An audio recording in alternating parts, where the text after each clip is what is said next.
Trains are one of the most efficient and easiest ways to travel around the UK. We've previously talked on the English Right Now podcast about traveling around London, but if you decide to venture out of London, which you definitely should because there's some amazing places, trains are probably one of the easiest ways for you to get to your destination. And on the English Right Now podcast, we'll be talking about at least 10 pieces of vocabulary. We say at least 10 because we often teach more.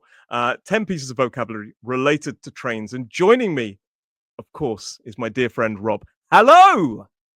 Hello! That's more like it, Roy. An enthusiastic start. Yeah, good afternoon, Roy, and hello, everybody. Good afternoon. I know the reason I did that a massive hello, in case nobody's listened to, unless somebody hasn't listened to the last one, is because you said it was quite subdued when I said hello. I was trying not to make the microphone explode. But yes, hello, Rob. So trains. In a previous podcast, we've talked that you love trains. I love trains. Yes. What is it about trains? We are train enthusiasts. However, a disclaimer: we're not. Well, I don't know about you, but I'm not a train spotter. We have a lot of train spotters in the UK. Yeah. These are people who stand on the railway station platform and they collect the numbers of the trains. They spot trains, collect their numbers. I don't do that. That's a cool hobby. It's a cool hobby. I'll tell you now. I'm not a train spotter. This is our first piece of vocabulary, isn't it? Train spotter. They are seen. I would say they are slightly seen negatively overall as a bit too intense hobby, but I think it's quite a nice hobby. It's a safe hobby. It's not doing anybody any harm, is it? They're basically just, with their binoculars on train bridges, watching them go past, taking photos. So that's called a train spotter. I'm not a train spotter, but I wish I had the time to be a train spotter. That'd be brilliant. But no, I'm not a train spotter, but I love to travel on the trains and to go places. And we're very lucky in Britain because we have quite an extensive network of railway lines all over the country. Some, intercity ones, high-speed trains going up to other cities, and some lovely rural lines that take you to little towns and villages in the countryside. So we're quite spoilt, really, in that respect, aren't we? Yes, and we do need to talk about, because previously the rail network was bigger. We can talk about that later on as well. About something called the Beeching Cuts. Yes. But interesting, Roy, just to say, Roy, we can talk about that. But also, this year is quite an important year in the UK. It's the 200th anniversary since the first passenger railway line opened and ran trains. So there's a bit of a celebration for train enthusiasts anyway this year. 200 years since the first passenger train. So that's exciting, isn't it? I had no idea that was the case. That's amazing. Yeah. Now, one thing that I love, I mean, we've got lots of vocabulary and we're going to talk about how to use modern trains, but there are also quite a few heritage railway lines. And these are basically preserved. They're almost like a railway museum, almost. But it's like a kind of functioning railway museum where you can get on old trains, steam trains. These days, we have a lot of electric trains that run on electric, but back in the day, they would run on steam powered by putting coal into a furnace. There's one down the road from me called Haven Street Steam Railway, or the Isle of Wight Steam Railway, sometimes people refer to it as. And it's just wonderful to look at old trains and get on them and kind of enjoy stuff like that. Have you got one near you? And that kind of we've got several near us. The Bluebell Railway is a famous one, and there's the Kent and East Sussex Railway. And these, they're beautiful to look at, fun to ride on. The kids love them. They tend to run on. We mentioned the Beeching Cuts. They tend to be old railway lines that were closed down in the 1960s, but a group, a charity, have bought up the space and they've relayed the track, and now they run it it's just for fun, isn't it? It's not really to go anywhere other than have a ride on a steam train and see lots of old steam engines. But yes, we've got quite a few around here. Yeah, and it's the same with the Isle of Wight one. It's I don't think the track was ever taken up, to be honest. So I think it remained there, and then they bought a section of the line that was being removed, bought the land, and it's now like a kind of you pay to go on steam trains, which I think is brilliant. But you're not going to do it on your daily commute. I wish. No. Well, that's gone. That time is gone. Yeah. But let's get back onto the real trains then. The proper British Rail, or not? It's not called British Rail anymore, is it? It's showing our age now. All the railway lines are split up into different companies, so you get different railway companies. Although, a bit of an aside here, but they're about to be renationalised again by the current government and brought under one name again. Yeah.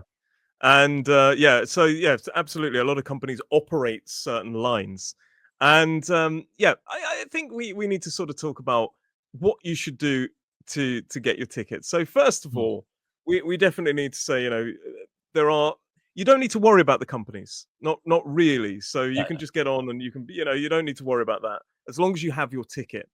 And one of the first things you could do to save money, here we go, financial tip, is actually go on a site like Trainline, and you can book advance tickets. And these are basically usually cheaper, where you buy your tickets in advance, but you have to select a specific train and you have to be on that train. You can't use it on a Mm, different train unless there are problems with that mm. train. But you have to basically, if you book the 9:05 from Portsmouth, you have to be on the 9:05. You cannot be on the Yeah, 10:05. You need to be on that specific train. Do you yeah. often book advance tickets, or do you just go on the Oh day? yeah. No, no, no. I mean, local. If you're on a local journey, yes, you can just buy a ticket on the day. But if you're going long distance, definitely buy in advance. Oh, It's much, much cheaper. But as you say, the only thing is there's no flexibility. It's a no. fixed ticket on a fixed train, and if you don't get that train, you have to buy a brand new ticket. Which, if you buy it on the day, can be really silly money. Sometimes some of Yeah. these tickets are really expensive. So do buy them in advance. And another thing, just an aside, is you can also buy a rail card, can't you? Depending on who you are and what Yes. your age is, you can buy a rail card, and that gives you a discount off Yeah. even the advance tickets. You've got young person's rail card. I don't know if they still do it, but there used to be a rail card that you could go with another person, and if you both Yes, that travel still together, you get a exists. discount. Yeah, Oh, it's brilliant! called a two Uh, two together rail card. Two together rail oh, card. very Yeah, nice. So if you're yeah, with your husband or your wife or your boyfriend, your girlfriend, your whatever, you can basically travel together and get a discount. And it does work out if you're going to use regularly or quite a bit during a stay here, maybe even just a couple of weeks. You're going to mm, use the trains multiple times. You can actually make a huge saving. It becomes worth it. So yeah, that advanced ticket, that was one of our key pieces of vocabulary. And mm, there are different types of tickets. You've got peak and off peak. We've talked about this before. Peak is more expensive. It's when most people travel. It's usually working hours.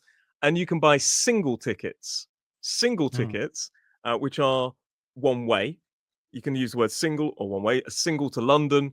But you can also buy a return, a day return or an open return. A day mm. return means you go there and back on the day, and an open return, I think it usually gives you 30 days to travel back. So you can either get a single or a return. Lots of good vocabulary there. Definitely. Returns tend to be a bit cheaper than two singles. Mm, That would be the key there as yeah. well. So yeah. So you got your ticket. What's the next thing you do? Well, hopefully on the day you go and catch your train. So catch, as in turn up and get on your train on Yes. time. You find your seat. So sometimes you have a seat. If a longer journey, you have a seat reservation, which is Yes. a particular seat that you sit in. Yes. And this is another key piece of vocabulary. You can reserve a seat. So Mm, you basically, Alec, you find a ticket and you get a specific seat. It is really annoying sometimes that somebody sits in your seat. I find if you've reserved a seat and somebody's sitting in it, you have to have that awkward moment. Oh, I'm really sorry. I think this mm, is my seat. yeah, You can ask maybe the guard to help you. This is another yeah, word, but you can reserve a seat, and you can get an aisle seat, which is one in the kind of the middle, or you can reserve a seat next to the window, which is lovely. You yeah. can reserve a seat with a table sometimes. Lovely. Yes, and you could be forward facing, as in going forward in direction Yep. of travel, or backwards. Some people like Yeah. to travel backwards. I always like to face forward because I like to see where I'm going. Yeah. But yeah, It doesn't bother me. It doesn't bother me either way. I'm easy. if I sit backwards, I always find I've got my head like that, trying to face forward because I want to see what's coming. Bless your heart. Oh, you wonderful little delicate flower. But yeah, no, Anyway, so I trust that the train driver knows where they're going. I hope so. I Um, hope so. Yeah. Anyway, we're on the train now, so we're moving now, which is fun. On your yeah, train, we're going to our destination, to the place we're going to. yep. What else do we need to know on our train journey? Well, there's often a person that hopefully there's definitely a driver working on the train, Yes. driving the train, and there is also quite often a person called the guard who basically checks and shuts the doors, makes sure that the door everybody's on and off and all that. Nobody's going to get Mm, trapped in the door. they kind of look after the safety of the train to make sure it's running. Yes. Okay. They guard the train. They guard the train to Yes. guard. That is a train guard. And if you need help, they're usually in the middle of the train, and they will tell you over an announcement. They'll say, "I'm your guard for today, and I'm currently located in the middle of the train in carriage 4." Carriage is the name of the place where people sit and stand. It's like the non-driving part of the train. Yeah. And they often double up as the ticket inspector. That's another key part of vocabulary. A ticket inspector, and the guard will say, usually they say, "Hello, everybody. Please get your tickets ready. I'll be coming around to inspect them shortly. I'm going to be working my way through the train. I'm currently in carriage 3 or carriage A or something," and then they'll move through. And a ticket inspector is a person that looks at your ticket to make sure that A, you're on the right train, and B, that you have a ticket, and C, that it is the right ticket for the right train, off peak, and so much. So you should always have the right ticket. And if they inspect your ticket and your ticket is wrong, or you haven't got a ticket, what happens? They will give you what they call a penalty fare or a fine. Yeah, a which is fine. like They will a fine large you or give amount you of money. Yeah. Yeah. I mean, sometimes the guard will be kind and say, or the ticket inspector will be kind, and they can be two different people as well. The guard and the inspector can be two different people, because the guard has one job and the ticket inspector, but of course depends on how many people are working on that train. And they can be kind and say, "Okay, you need to buy a ticket now," or they can issue you with a penalty fare, which is a form of fining you. Fine means force somebody to pay somebody for something for doing wrong. We get speeding fines if we go over the speed limit, and so on, so on. And another way you can get a penalty or fined is if you sit in the wrong carriage, because we, of course, have first class carriages. Have you ever traveled first class? I have, actually. Yeah, not often, only as a treat. So you get these on long distance trains, not so much on local trains. A first class carriage, where on certain lines you actually get food and drink as well, complimentary, so free of charge as part of your ticket. So a meal and some wine is great, but you of course wine? on the train to Edinburgh, so I start with gin and tonic, then I move on to wine. Anyway, I digress. Why not? But of course, the ticket costs more money. Sometimes they have special offers where they sell tickets a bit cheaper, but it does cost more. But sometimes the other thing, you can be in what they call standard class, used to be called second class. So that's the ordinary seats, and they offer the chance to upgrade to first class for a fee. And sometimes, if you really want a bigger seat and some free food and a drink, then it might be worth paying the upgrade fee.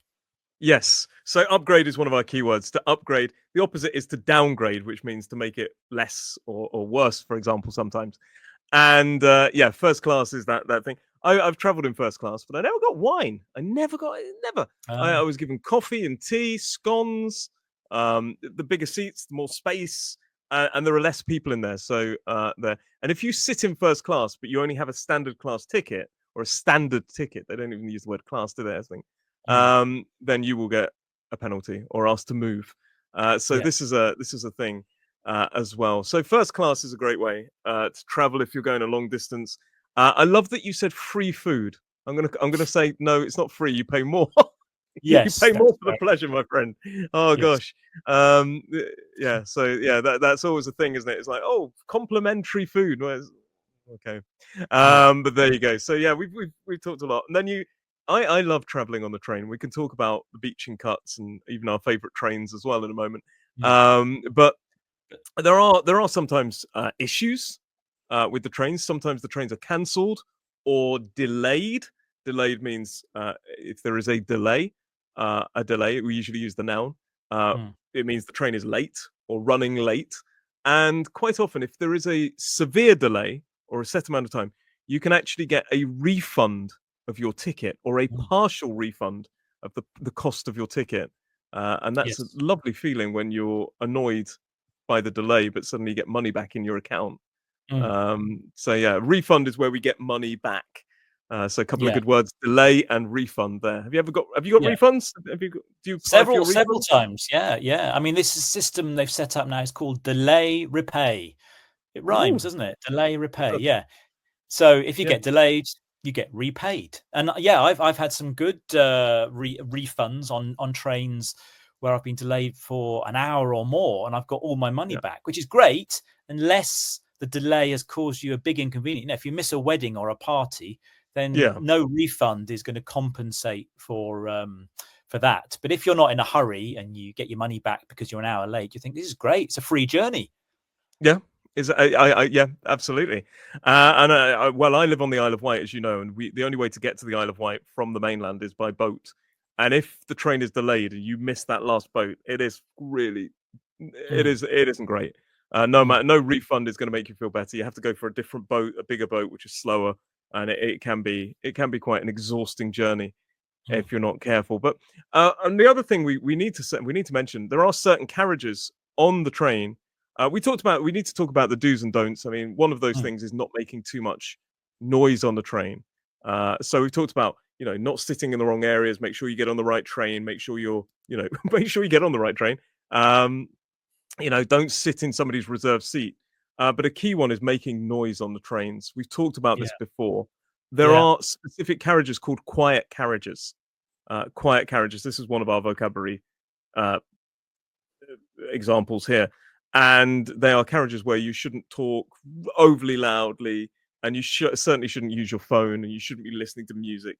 But I Mm. think that's a general rule for all carriages, to be honest, the music Yeah, thing. yeah. But here, particularly in the quiet carriage, there should be no noise. But I've sat in quiet carriages and people have still made a noise. And of course, being very British, nobody says anything. You just go, oh, get Yeah. angry and don't do anything about it. Tut. Yeah. I find the only time that British people get really aggressively angry is driving. Mhm. When they're behind the wheel, Yeah. you know, this kind of Yeah. thing. That's the thing. But yeah, British people trying to they tut, say this inconvenience. Mm. But this is a massive don't, you know, don't make other people listen to your music. I'm No. sure you love it, but goodness me. Yes. Yes. And you know, public displays of affection as well can be a bit much on trains We as don't well. have But we yeah, don't have a carriage. We don't have a non-affection carriage, though, do we? no, no, we don't. Yes. The love carriage and the non-love carriage, I don't know. No, we don't have Yeah. that. But it's just seen as the kind of thing anyway that we don't overly display emotion in public or Yeah. affection anyway. Yeah. But this is the thing. I love traveling on the trains. I absolutely adore traveling on the trains. We also need to mention they quite commonly have Wi-Fi that you can Mm. log into, free Wi-Fi, and they quite commonly have charge points where you can charge your phone, for example. But yeah, we've talked a bit about the network, the rail network, but we mentioned briefly the beaching cuts. So Mm. what you know, they happened in the 60s. Do you know much about the Yes. beaching cuts? Well, yeah, they happened before we were born, to be fair. Yes. But yeah, earlier, I mean, back in the 20th century, and before the beaching cuts, you know, every village, town, village, city had a railway station and a railway. And in the 60s, when they started building motorways and people started using more cars, there was a government minister who decided, well, the railways are too expensive. Let's close down lots of them. And so they Yeah. shut down lots and lots of lines and just kept the main intercity lines.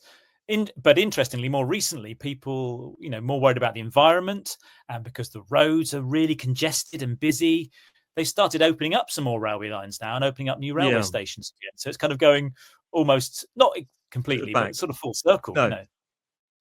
But this is something we'll be using the canals soon, won't we? Mm, But this is the thing. It's yeah. So in the 1960s, or just before the 1960s, as you say, motorways and everything started to change. And this person, Dr. Richard Beeching, I think his name was, certainly Beeching. I think it was Dr. Richard Beeching, was brought in to check which railway lines basically could be shut down. Uh, and it was seen as, I mean, my emotional side of my emotional part would say, "Oh no, you should never. You should have kept all of the railways running, all of them." mm, You know, I'd still love there to be railways all over the Isle of Wight.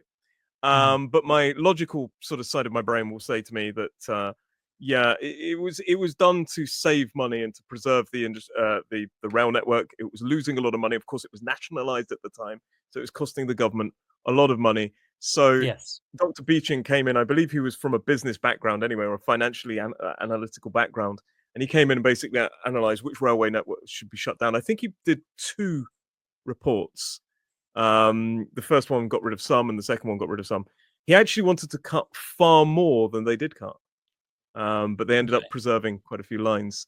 But to be fair, a lot of people weren't using the railways at the time, so they weren't making money, as you say.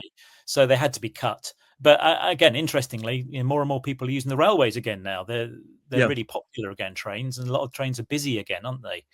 Yeah, I think one thing that's fascinating. So on the island, on the Isle of Wight, down the east coast, there is still a railway. Well, it's kind of from Ryde to Shanklin on the east. It used to go across the island, and it would probably be quite useful if there was still a train from Ryde to Newport, for example, or Ryde to Cowes, and it would be quite a useful line. It would be a popular line, and people still want it. But of course, people have built houses there now, and on the line, so it's really difficult to resurrect that line.